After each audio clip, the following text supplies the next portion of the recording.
Blistering shingles typically are, for me, in my opinion, they're a attic ventilation issue. For some reason, the shingles are heating up and prematurely aging as a result of it, but it would cause the products within the shingles to bubble and burst.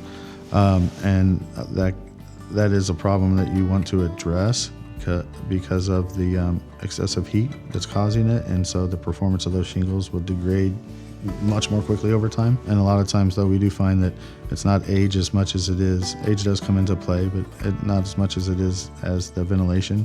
So if you don't have good intake or a balanced system, keeping the air dry and as cool as possible in that space, heating it from below and from the top causes them to overheat and causes that problem, so you would want to address it. Usually when I see blistering, it is fairly extensive. It isn't just one small section, so it's typically an entire attic space issue, and so the entire attic space is heating up. It's very likely that the entire roof it's either aged or it's been affected by that attic space.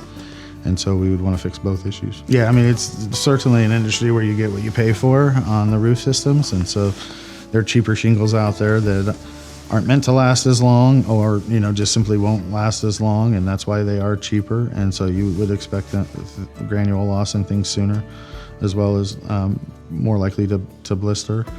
And so it's always a good idea, if you're replacing your roof, spend the extra few $100s for the premium shingles that are lifetime shingles that you shouldn't have that problem with. It's really not worth it to go in my opinion, with the lesser brand or the cheaper shingles. You'll start having to maintain those 10, 12 years in a lot of times, but they're certainly not going to last 40 or 50 years like the other shingles do, and it's not that significant of a difference in price.